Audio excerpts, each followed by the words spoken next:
this is something that's definitely kind of close to my heart, is like the Venn diagram that is genre designation. So in my experience, my stuff, so I'm selfie, right? And so you go into KDP, and as you're entering all of your information, they ask you, where do you want this thing shelved, basically.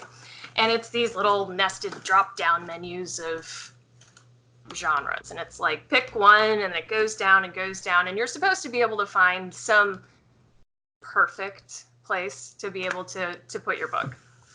And so... The sweet spot. The sweet spot, yes. The sweet spot. The sweet spot. Yeah. You gotta have the sweet spot. That's you do. Right. You have to be able to find it. Otherwise, the quality of experience just isn't there. Well, I mean... That didn't take long. We're already sinking into the abyss. I am double entendre boy. No, go ahead. We're not gonna... We're not gonna sink yet. We're just dipped our toe in. We're gonna continue, right? So we're not gonna sink. Oh. So for mine, right? I write like parathrillers. I have a psychic protagonist, but it deals with crime. There is an element of romance, but it's not really romance. It's sort of a suspense. It's sort of a thriller. It's kind of paranormal. It could maybe be classified as erotica if you were really inventive and open-minded about it. But like, to put it in any one category is going to be misleading to a certain readership, right?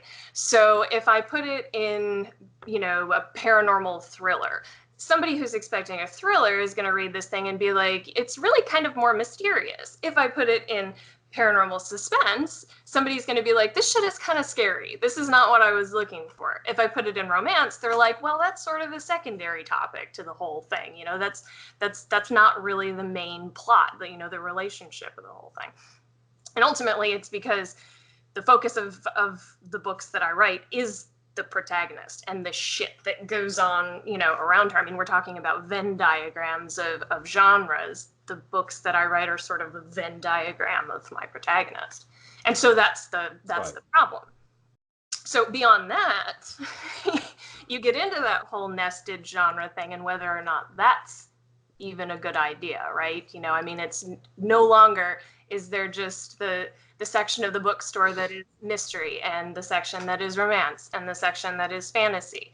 You have everything, within the internet. The internet has created this ability to sort of create subgenres and microgenres past that. So like for me, I'm in suspense, but then under that, I'm in para. And then under that, I'm in psychic. And so is that more of like a specialty? That's still genre straddling, but is that more like a specialty, I guess, category we'd call it? I think that it's kind of a sidebar to that, right? So like, okay. I think the question there is that sort of specificity a benefit or a detriment? I mean, does that make it easier for the small group of readers who want exactly that to find your stuff?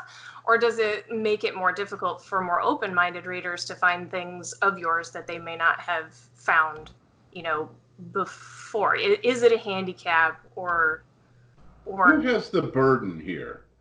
This is what I've wondered because I noticed when you first leaped into this world, I wondered about that, about how you handle marketing and the entire process. Ray and I are a lot more centered in our genre. And it's easy to find us there, and we don't wander much. Yeah, I took a little diversion with Seventh Life because I felt like writing that book, and it was paranormal romance, and I got that out of the way. But what you just said is an interesting thing. The internet has obliged this. It allows so many options within a genre, the pull downs, and talk about straddling. That's imposed on you. It's imposed on all of us, and it makes me wonder, is it up to us to try to I'm not sure that we have a choice in this. A reader are they looking at this? I want to see 16 different layers. Whatever happened to uh, any one of the genre you just talked about, you work in. You can say it's a thriller because it is. You can say it's paranormal because it is. Is that not good enough anymore? That's my question. How far are we supposed to go to Well, refine our description? it Right. goes down the rabbit hole. I mean, look at Amazon. You Yeah. can go 4 or 5 deep. Yeah. In these No, pull down, Amazon's the okay. standard. yeah, Yeah, the So pull absolutely. down. So Amazon's don't the we standard. have any opportunity to fight back against that and tell Amazon to take a flying fuck at a rolling donut? Because I'm tired of being obliged to this kind of stuff, and it's irritating because if a reader, I don't know about you guys, and when we're in sci-fi land, Ray, people know what they're Right. getting. It's science fiction. It's a space adventure, Yeah. space opera thing. It's not difficult. For Glacier, it's another matter again. It was when I went off the reservation to go screw around with Seventh Life, and I got hammered for it because it set up an expectation in some readers' minds that from the description, which I thought was enough to straddle effectively. But when they got there, some of them went, "Well, this is not at all what I was expecting." Okay, your expectations are. I'm not writing this book to your expectations. I'm writing the book. It is what it is. What's our responsibility as authors to try to do we make it clearer in a blurb? What are our options? Well, I mean, I think from that, I mean, there's two different things there, right? I mean, like your responsibility to the story is simply to write it. Once it is written, I mean, if you are accepting the fact that you are going to write outside of what your readership considers to be your genre, if you're willing to accept that, then, I mean, you can write the story however the fuck you want. You have absolutely no responsibility to readers anywhere for anything, in my opinion.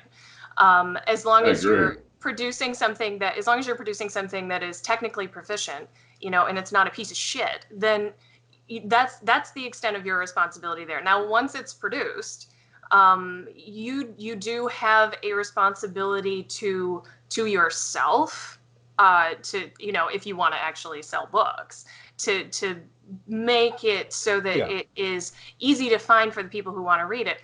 But you also do have a responsibility to represent it properly. Now, that kind of brings it back to the Well, it's issue an implied of, responsibility. If yeah, you want to make money yes, off of it, yeah, you yeah, have to actually Yeah. describe it and advertise it. Right. It's yes, implied responsibility. yes, exactly, yes, yeah. So should There's no consequence or anything outside of failure, No. yeah. realistically. But I mean, that's when you get into that whole, sub genre thing.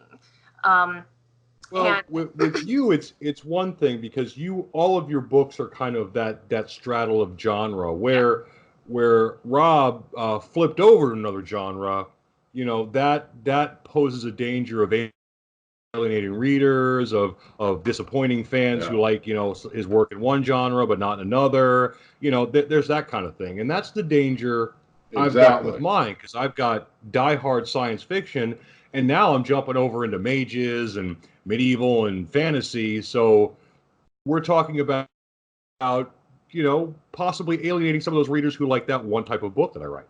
And well, that's the problem. You're going to get some people who don't like it. You're sure. like, I don't want you to write that. Don't write that crap. Yeah, absolutely. But I mean, I think the thing is that, I mean, kind of go back to what Rob was saying is, as long as you are representing the individual product in an accurate way, as long as your covers are indicative of what is inside, as long as your blurb is indicative of what is on the inside, and as long as you have done everything within your power to make sure that that work is shelved properly. So if all of the flags are up, then at that point in time, uh, the burden is no longer on you. The burden lies with the consumer at that point. Well, wait, no. So hold Yeah, on a but second. Time out right there. The blurb part is what I'm particularly interested in. Mhm. When I write a blurb about one of my sci-fi books, it's pretty straightforward. I just tell you I don't have to worry about where we're going because, like it is for Ray, up until he started running off into howler monkeys and mages and all this weird shit that he's going off to right. do now, that's him And your little expanding as dog an author. too. You're a little dog, but I'm saying so. When I do those blurbs, it's straightforward. It's easy to understand. When I was doing the blurb for Seventh Life, I thought I'll tell you what the story's about. It didn't occur to me that I had to incorporate two or three parts into this to let the reader know that it was running around in the middle of that Venn diagram, that I'm goofing in a couple of different places. Ray is going to have to do that because the responsibility you're talking about, the risk he was talking about, both of them are real. So did I do a poor job of writing the blurb? That's, and it's a rhetorical question. It's too late now, but do I have to be more deliberate, more thoughtful? It doesn't mean that I'm not thinking about it. It means that there are elements to crossing over genre that may not have made a difference until Amazon came along. Well, I but mean, also the same. Well, go ahead. I think that, like, from the blurb perspective, I mean, because I was very, very conscious of the fact that that could potentially be an issue. What you're talking about that may have been an issue for you. As I was going in, I was like, if I do this, I don't want to use the word wrong. If I do it improperly, if I don't represent what is in there, because what is in there is so vague in terms of genre definition, then I'm going to run into that problem. And so but you were conscious of it, though, yeah, right? You no, thought about it. absolutely was. I Yes, think that's the lesson I learned, is that I wasn't. I thought it ought to be obvious that I'm not in science fiction here, reader. Hang on, let's go down this other path, right? But part of the problem is we build our brands within our book set. So when we put out 2 or 3 books in a genre, we are building our brand. So when somebody comes across Rob Davies and sees a book name, they automatically go, "Oh, sci-fi." Then they flip and read the back and go, "Well, how does this square peg fit into my round hole?" Well, but I mean, like, that should be totally okay. I mean, you look at Rob's book and you see the cover, and you should instantly know, even without reading the blurb, that this is not sci-fi, that this is paranormal. It's like Stephen King doing romance. It just, automatically you're going to think horror. How does this book fit into that Stephen King horror? The brand you build is with whatever genre you usually do. By going outside of that, by straddling other genres, you possibly start to alienate some of those readers at first. The benefit to this is if you keep doing it, that's going to open your brand up. Yeah. Because that's the key. They start, but people are slow. People are very curmudgeonly about stuff like that. They will stick with who you are, your brand, and it takes a bit to break out of that. Look at Harry Potter, J.K. Rowling. She wanted to write something else. She had to go with a pseudonym because everybody just thinks Harry Potter. Right. This is the danger with branding. Well, Glacia, have you thought about this, about going outside your genre? Well, see, the thing is that, because when I started writing, it wasn't about publishing, and when I published, it wasn't about selling. It was only later that the recreation, the exercise, became something that seemed more vocational. And but at that point, when I did publish and then pretty much immediately decide that it was more vocational, I recognized that I was going to want to write things outside of this little thing that I write that is within that complex Venn diagram. So I was accepting immediately at the beginning, at the outset, which gives me a major advantage over you guys who want to write different things after you've already been established. And so, aside from writing the blurbs and making sure that my blurbs are indicative of the fact that it straddles genres and doesn't really have a whole lot to do with the story so much as the aspects that are being told. Honestly, my blurbs are very vague in terms of what's going on in there, but you get a taste of the fact that there's different things going on. But from the beginning, my marketing for myself was that I was rule breaking, that I was running around willy-nilly doing whatever the fuck I wanted to do, writing whatever the fuck I wanted to write, that I was, some of this, even though I hadn't yet. Was it still in the therapeutic stage for you, though, during that period when you're starting to figure out how to do your blurb? Yeah, like I said, for Ray and I, it's easy as hell. We can come at you very straight, give you the teaser that you need because you know where we're coming from. We're out in space somewhere. Mm-hmm. But when you were first doing this, there's a crossover point for you when it was it was more than therapy. Now it's switching into a vocation. And during the, where in that process did you make the, you know what I mean, Ray? It's like for us, we sit up on this little mountain and we look down because it's easy as shit for us to come up with this stuff. We know, they know what we're going to tell them, right? So I don't know if I would put you guys like, I mean, what you got, none of what we do is easy, right? And honestly, you know, as a sidebar, when I say we, that feels really fucking weird. Why should I know. Because she's including herself in the author thing and she's freaking out by it. That's why. Yeah, right. There you go. You're in there now. Yeah, you're in there now. There's no escape for you. You've already crossed over. Didn't you just put out a new book? I mean, that kind of puts you in the club again. No, it's like, you know, the labor is still going on there. Like it's not like for sale or anything yet, but it's being printed for proof. But anyway, like I think that if you had taken my given scenario where it was just like fun and games and then became something that was more serious later on, and you had done it in a way that is not how I do things, I think that could have been like a serious problem. But I concern myself, everything that I do, I concern myself with doing properly for the industry. And so I kind of advantaged myself there because I was like, if I'm going to break this rule, if I am going to do this in a way that is counter to what the industry expects, then what is the best way to do that to create the best amount of success possible?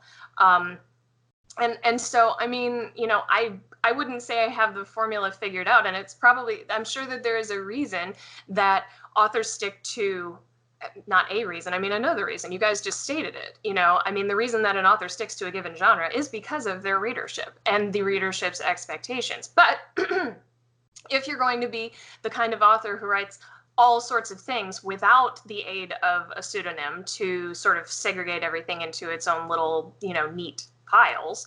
I mean, I put a lot of thought into how to do it. You know, I mean, I put myself out there, my brand out there as, you know, something that was going to break rules. You know, I mean, like that's my brand right there, is that I don't follow convention.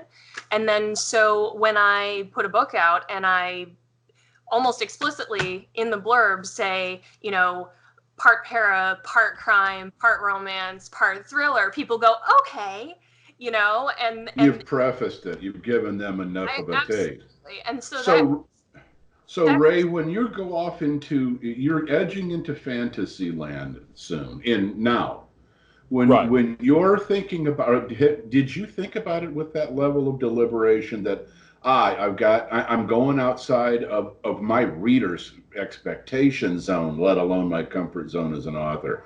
So when you're incorporating wraiths and winged demons and all kinds of shitbirds that are going to do strange shit that the sci-fi world wouldn't, you know they're going to go, wow, he's going in a different direction here. Is that a shift that's permanent in your mind, or are you just expanding? Well, you know, this is one of those things where it's still my voice. It's still how I write. But yeah, there's people who read the Shadow War Chronicles are going to look at this book and kind of, it's not that. I mean, it's very much not that. So there could be a little bit of backlash. I mean, it could probably lose some of the people who usually read my books. I might get a couple of upset emails, but it also might gain some. I mean, I had a choice to make at this point because now we're 3 books into the Chronicles where I've basically solidified myself in that very mainstream science fiction.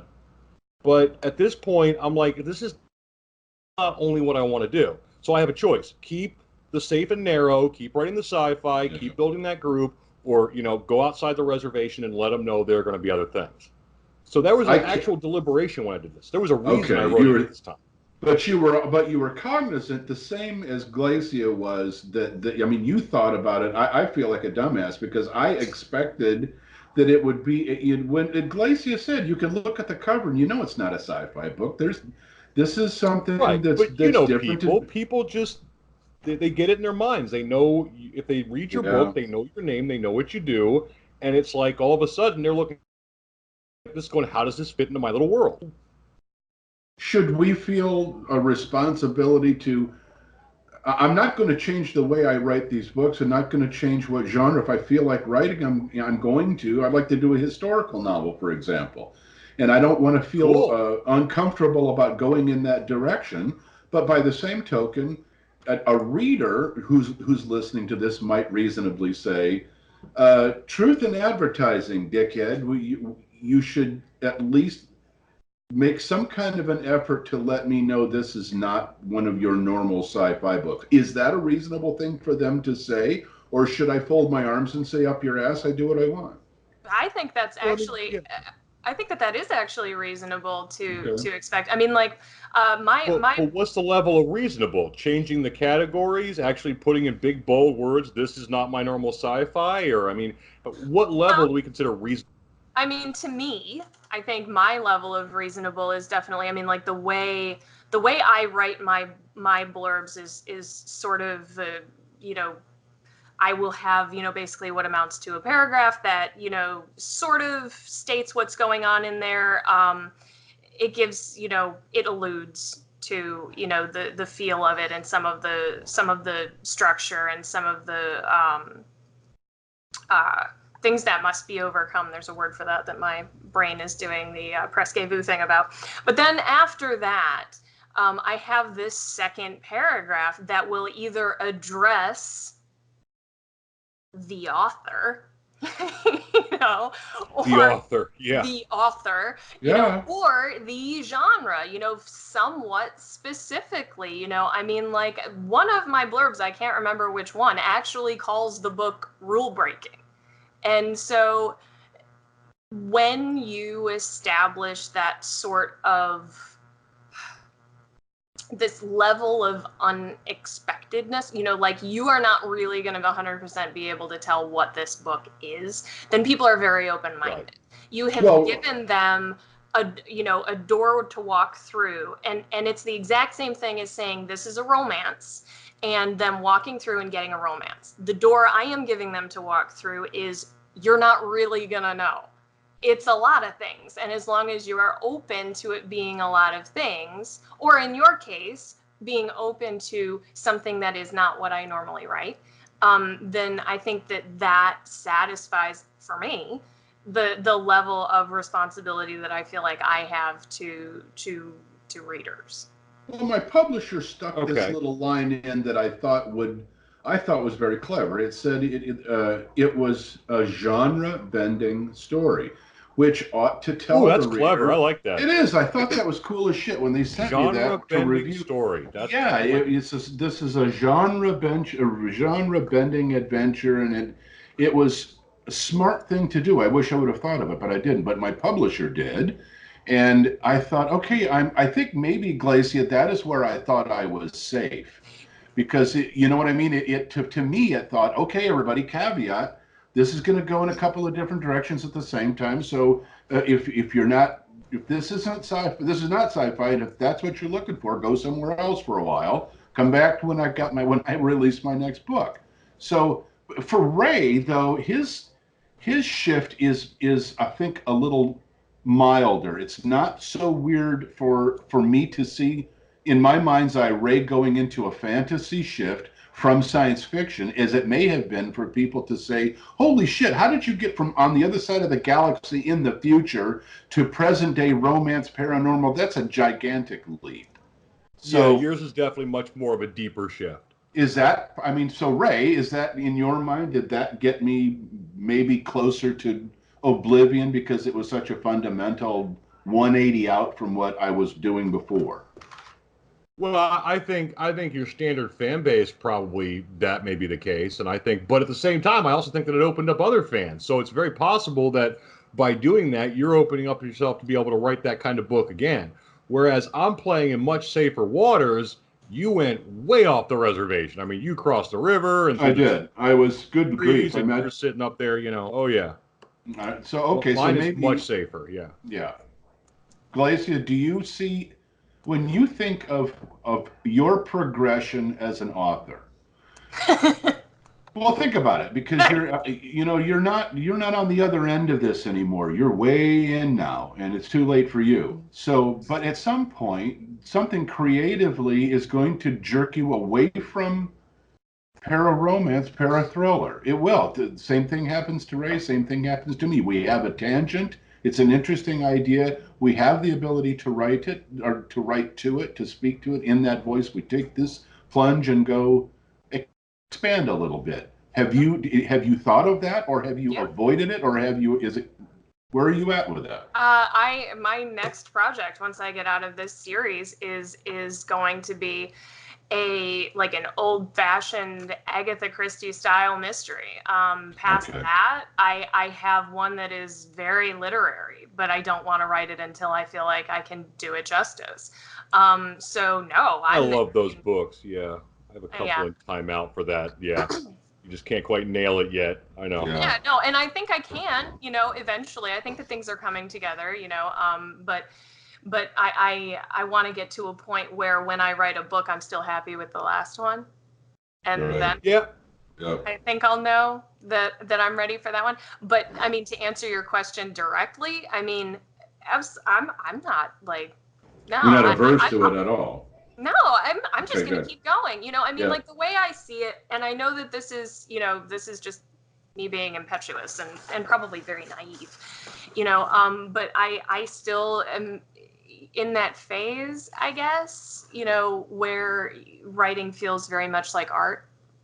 And so I'm okay with that. And I mean, I think that that's what it ultimately boils down to, is that whether or not you are willing to take those risks. And as Ray has sort of touched on, it's a matter of how are you going to view this? Are you going to view this as when you step outside of what is expected? Are you going to concern yourself with the fact that you may be ostracizing readers, or are you going to concern yourself with the fact that you may be bringing in new readers? That's a good point. It becomes a matter of marketing. It becomes a matter of, as you did, Rob. It becomes a matter of making sure that there is ultimately a disclaimer in your blurb for the sake of existing readers, as well as making sure that you are, putting, to get back to the whole shelving thing, to make sure that you are putting that book where it belongs. Now, hold on one second. Let's pause for just a second, because I just pulled up your book. All right. So do you know where you are shelved on Amazon? Me? Yeah. No. Where would you have? To any of that shit. This gets to one of the problems, right? Because I'm not even shelved, like the same book, Kindle version, paperback version, they're shelved in different places. Okay, so this is one of the things that, for me, I haven't looked at yours yet, but I'm going to bet that almost everything I've ever seen, they're shelved in different places. So where you are shelved in Amazon is fantasy romance. So that's okay. So that's all right, though, right? It shouldn't be paranormal, but is fantasy work, though? I mean, I don't know the intricacies of your book. I mean, to me, that's fantasy is more. Yeah, I mean, like, I would class that more as like, like Ray's mages and Ray's dragon killers. Yeah, I think, but all mine are science fiction fantasy. I mean, that's where all my categories are at. Yeah, yours. All of mine I feel like I've looked at yours, and yours are very, very clear. Right now, science fiction fantasy. Now, here you go, Rob. I go over to your paperback. That's because you guys write that weird stuff. But wait, hold on. You guys write that weird shit. We do. Okay, but listen to this. Okay, Rob, your paperback, you're shelved in, because Amazon does these different shelvings, and you're shelved in different places. The top one that they have you shelved in is occult fiction. What? And this is where we get back to the micro genres. Well, the other one, occult, no kidding. Occult, right? So the other one that you are shelved in is dark fantasy. Oh my God. Now, all right. You get into this thing, right, where there is probably an argument that can be made that I don't know. I haven't read your book. But I'm assuming that there's probably an argument that can be made that makes you do the whole side nod thing. And you're like, well, yeah, I mean, I guess that's sort of true. But because with Amazon, which is like, I mean, let's face it, I'm assuming it seems like a fair assumption that they're like the biggest dealer of books anywhere. I mean, like most people get their books from fucking Amazon. Yeah. And so, well, yeah, I mean, honestly, right, so you are dealing with this, you know, mega corporation who is shelving your books essentially for you. And so, yeah, exactly. I have no say in that. Right. The occult thing is I suppose, I think some people mistake this because it's mystical Celtic druidic shit, that it somehow lends itself to witches. Yeah. Which it does not. It's not. In fact, there's a passage in the book where my character ridicules the idea of witches.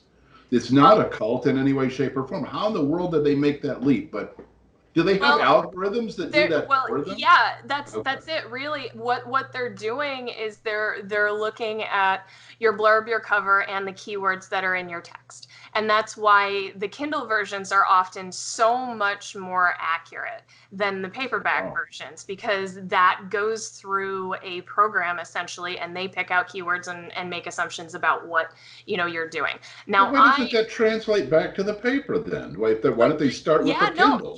One would think, right? But one would they think, don't. But it indeed does not. My stuff is shelved like completely improperly when you get to things like paperback.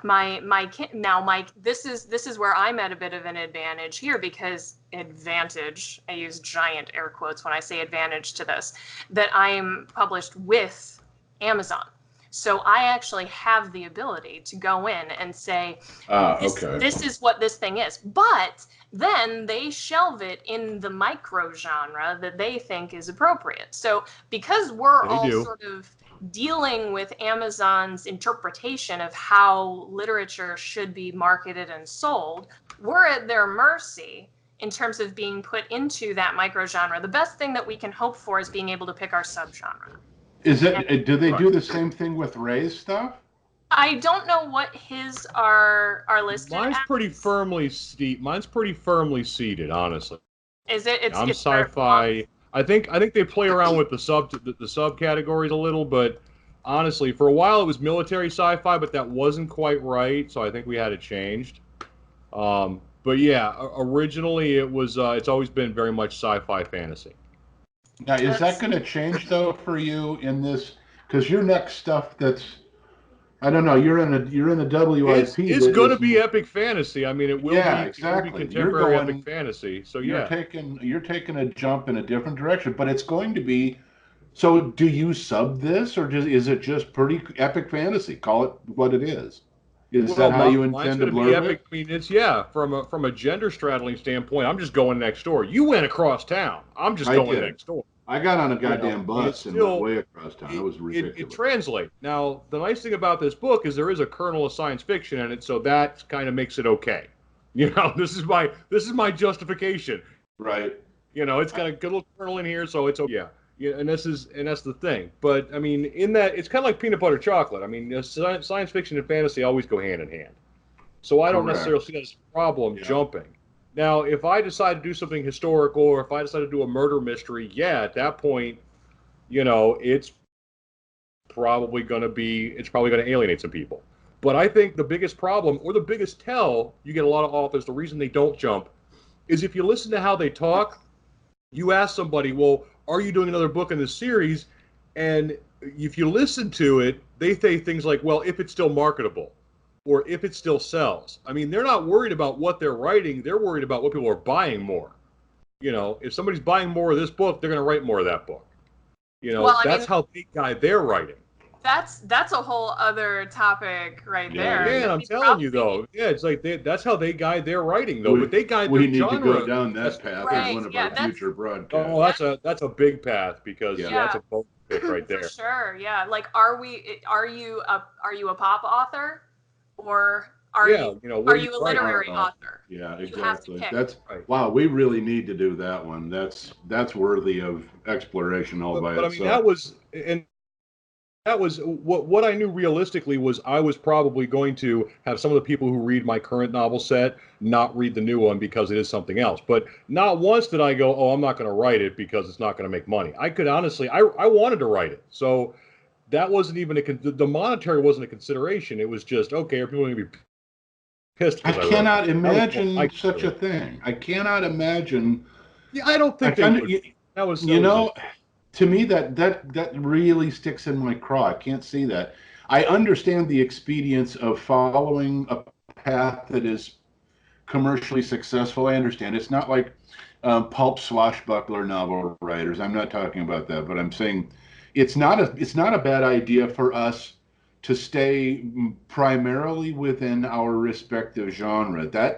That makes sense, because it's. But if it were a money decision, I would have just put Renegades out. I wouldn't have even bothered with the epic fantasy. Exactly. If I were and that would be a goddamn shame. There ought to be a consideration, okay, but no, not a barrier that says, I really shouldn't do this because this could be a financial disaster. It could be a ratings or a review disaster, because if you're playing it safe to that degree, to where you're denying others what you could write quite well, that at least you suspect as much, when you go to a different spot, you're shifting into fantasy. The Agatha Christie stuff that Glacia is going toward, you can't tell me that that's a bad idea before you try. I've gone, you're right, I did go on the other side of town, but I think that it makes it easier for me to go think about a historical novel in the future and not feel so weird about it, because I have already done. But I think we should write, Right. I think we should be passionate about it at that moment. Yeah. Don't write because, well, that's going to be a safe one. I mean, that's safe. That's going to sell. Shit, that's Renegades would be up. That was the case. Exactly. The fantasy's kind of kicking my butt a little bit, but I'm having fun with it. It's huge. It's monstrous. It's all huge. So many moving parts, and I bitch about it all the time. But man, it's fun. And it has to be. You'd be worthless if you cheapskated it. If you're having fun being beaten to shit by your WIP, you're doing something right. I would think so. You know what I mean? Oh my God! Right? Yeah. I get beat to shit all the time. I'm trying to put together the plot for my fourth one, and I just sit down and I kind of feel like crying a little bit, because I kind of, to go with, I think, what Ray's getting at here, that when you start writing stuff that ends up being deep and detailed and intricate and whole and full and round, there is an increased level of difficulty there. But I mean, absolutely. But he's miles deep into 150,000 word. This is going to be 250,000. 250,000 words. Still this writing. Is the kind of book that some kid 30 years from now is going to be somebody's going to say, oh, you need to read this book, and it's going to be, Jesus, I got through Tolstoy and it was shit, and then I had to read Bailey, and God damn it. Some kid in a middle school is going to have to read a Bailey and go, God damn, I hate that guy. I hope he's dead somewhere. 4 fucking chapters on how the trees have lost their leaves. I mean, oh my God, yeah. God. Oh, okay. Nobody's murdering me at that point. Oh yeah. Well, even Tolstoy will look at it and go, dude, that's too long. What are you doing? You condense some of this. Yeah, speed it up a little bit. Come on. Well, no, I'm glad we had this topic. When I first got toward the end of writing Seventh Life, I really started to second guess myself. I was so far into it, I couldn't not. And I had a lot of fun writing it, but it changed, and I started worrying about it. They think, this is not my genre. I shouldn't do this. And after I published it, I thought, this was a bad idea. Ray remembers when I was sniveling about this months ago. I started doing the same thing when I was like, maybe I'm in too deep. Maybe I'm in over my head. Yeah, I had the exact same. Yeah. But our skin is wet at that point. You have no choice. You're going to have to swim your way out of this. But now, I feel better.